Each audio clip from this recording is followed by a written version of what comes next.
Bismillahirrahmanirrahim. Assalamualaikum warahmatullahi wabarakatuh. Teman-teman, pernahkah kalian berkunjung ke Taman Mini Indonesia Indah? Nah, jika pernah, tentunya kalian tahu ya bahwa Taman Mini Indonesia Indah adalah tempat wisata budaya yang menyajikan beragam jenis budaya Indonesia.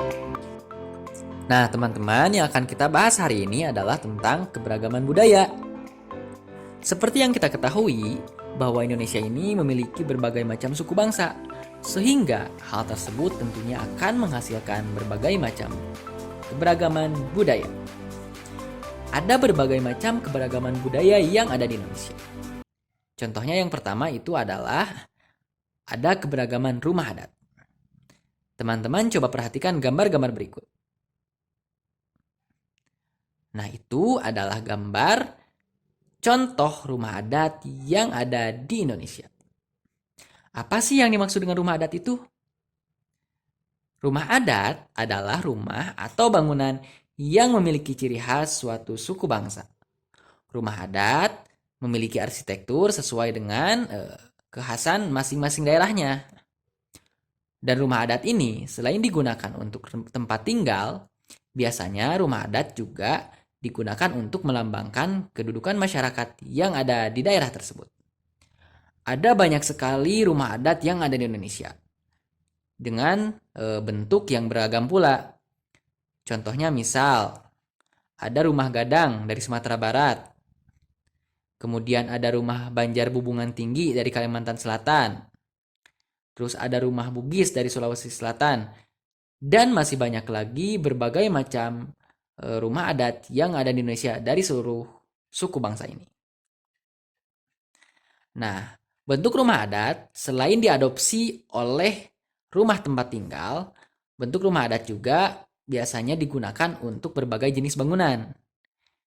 Contohnya yang sering kita temui di jalan-jalan, ada rumah adat atau bentuk rumah adat yang diadopsi oleh rumah makan.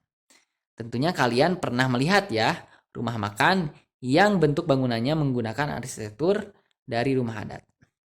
Selanjutnya yang kedua, ada gedung serbaguna. Nah, gedung serbaguna ini biasanya memang dibentuk atau misalkan dibangun dengan bentuk yang unik dan biasanya menggunakan ciri khas rumah adat tempat asalnya. Ada beberapa cara yang harus kita lakukan atau dapat kita terapkan untuk menjaga sikap persatuan dan kesatuan ketika ketika menanggapi keberagaman rumah adat ini.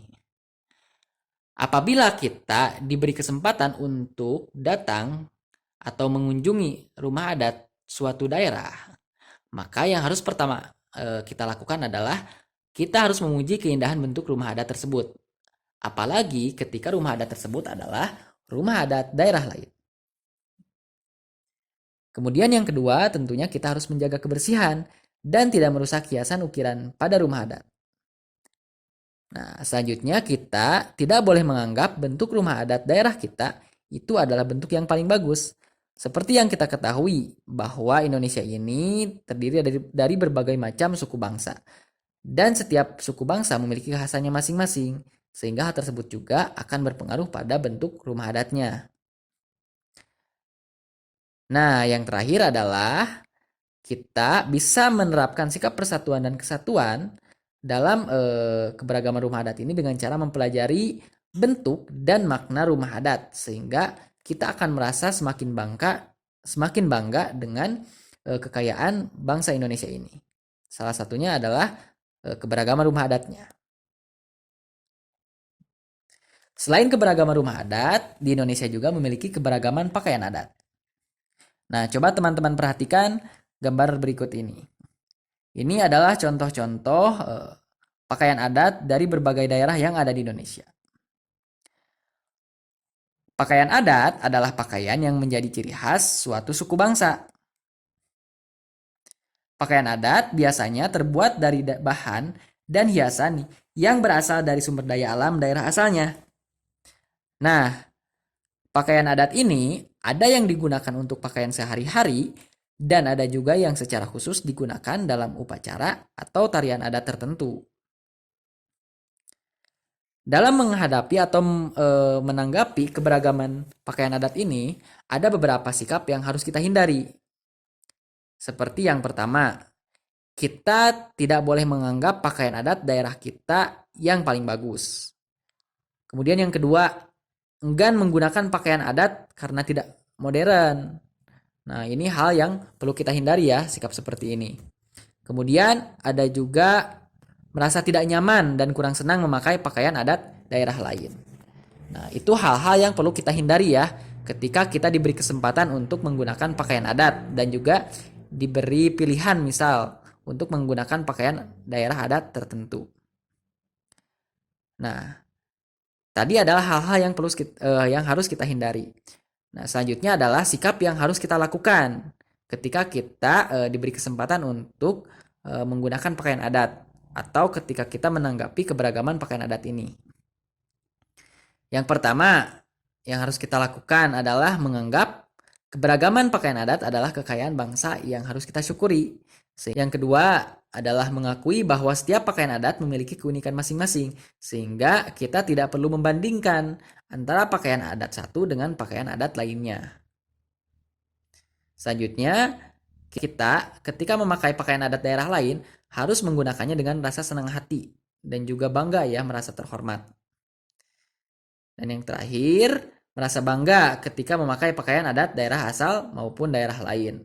Tentu ya, ketika kita misalkan diberi kesempatan untuk menggunakan pakaian adat daerah kita ataupun daerah lain, maka kita harus menggunakannya dengan senang hati, dengan bangga diri, karena hal tersebut adalah sebuah kehormatan. Yang terakhir adalah menjaga kerapian dan kebersihan pakaian adat yang kita pakai. Nah, itu adalah berbagai hal berkaitan dengan keberagaman pakaian adat.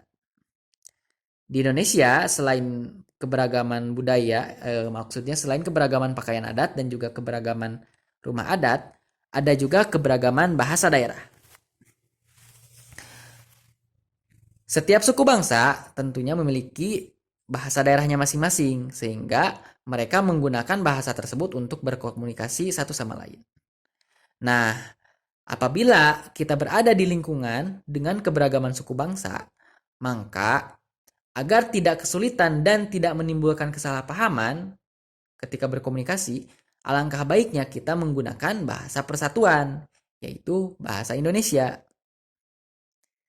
Namun, saat kita berkunjung ke daerah lain, ada baiknya kita juga menghormati bahasa daerah setempat. Nah, cara sederhana yang dapat kita lakukan. Yang pertama adalah dengan mempelajari bahasa daerah setempat yang sering digunakan, seperti kata terima kasih, permisi, tolong, dan juga kata maaf. Yang kedua, kita harus menghormati warga setempat yang berkomunikasi menggunakan bahasa daerahnya. Nah, selain keberagaman bahasa daerah, Indonesia juga memiliki keberagaman tarian daerah. Seperti yang kita ketahui, budaya Indonesia ini sangat kaya ya. Nah, salah satunya itu ada keberagaman tarian daerah. Nah, di Indonesia ini sangat banyak sekali jenis tarian daerah. Coba perhatikan gambar-gambar di sini. Ini adalah berbagai macam bentuk tarian yang ada di Indonesia. Yang sering kita jumpai dan sering kita lihat di televisi, misalnya ada tari saman ya dari Aceh. Kemudian di Indonesia, di Jawa Barat maksudnya ada juga tari jaipong, tari topeng, dan juga tari-tarian lainnya. Nah, sikap saling menghargai dalam keberagaman tarian daerah itu memiliki banyak manfaat. Yang pertama, hal tersebut akan bermanfaat untuk melestarikan tarian daerah tentunya. Kemudian yang kedua, mendatangkan wisatawan sehingga memajukan pariwisata dan pendapatan warga setempat. Kemudian yang ketiga, akan menambah wawasan dan pengetahuan tentang tarian daerah. Nah, itu adalah manfaat-manfaat yang dapat kita rasakan ketika kita menghargai keberagaman tarian daerah dari berbagai provinsi yang ada di Indonesia. Selanjutnya, ada keberagaman upacara adat dan juga pertunjukan kesenian. Ada berbagai macam upacara adat yang ada di Indonesia ini. Nah, biasanya upacara adat ini ditampilkan dalam acara-acara yang dianggap penting, misal seperti ulang tahun daerah, pernikahan, khitanan, atau juga upacara-upacara lainnya. Nah, di sini ada beberapa contoh upacara adat yang dapat kita lihat. Yang pertama di Indonesia ada upacara adat Kasada. Nah, ini adalah upacara adat yang biasanya dilakukan oleh suku Tengger di kaki Gunung Bromo. Upacara adat ini ditujukan untuk memberikan sesajen ke kawah Gunung Bromo ketika bulan purnama. Selain upacara adat Kasada, di Indonesia juga ada upacara adat Sekaten. Nah, upacara ini biasanya dilakukan oleh warga Yogyakarta. Upacara ini dilaksanakan selama 7 hari dengan membawa arak-arakan berisi makanan, buah-buahan, dan sayur-sayuran ke jalan utama Yogyakarta. Nah, itu adalah beberapa contoh upacara adat yang bisa kita temukan di Indonesia. Selain itu, Indonesia juga memiliki berbagai macam jenis pertunjukan kesenian. Tentunya kita sering kali ya melihat pertunjukan kesenian, entah itu di daerah kita sendiri ataupun dari media TV, internet, dan juga sebagainya.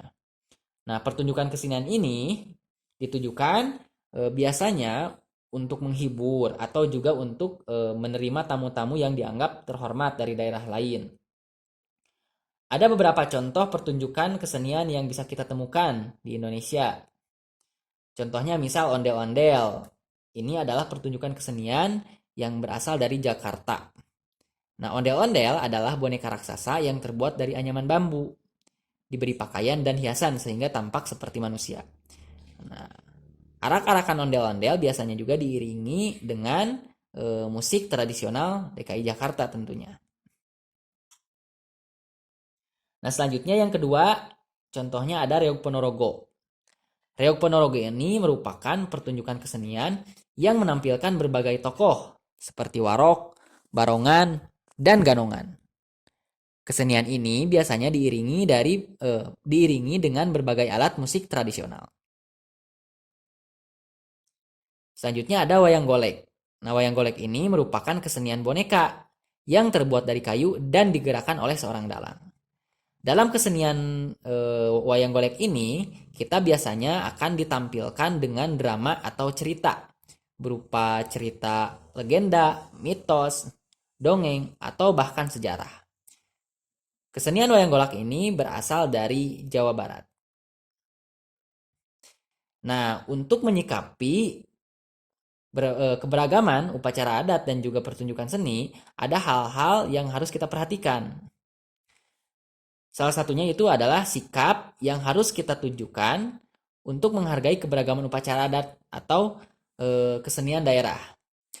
Yang pertama, ketika kita menyaksikan pertunjukan kesenian, maka kita harus menghormatinya dengan cara bertepuk tangan atau memberi tepuk tangan ya setelah pertunjukan tersebut selesai. Yang kedua, kita ketika menyaksikan pertunjukan kesenian, maka usahakan kita menyaksikannya sampai selesai.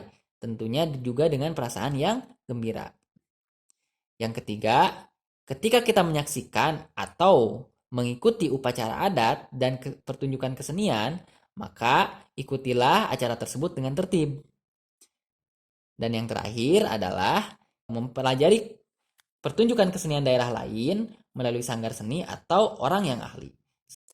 Selanjutnya ada keberagaman lagu daerah dan alat musik tradisional. Indonesia sangat kaya akan lagu daerah dan juga alat musiknya.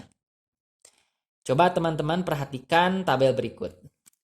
Di sini ada berbagai macam lagu daerah yang berasal dari provinsi yang ada di Indonesia.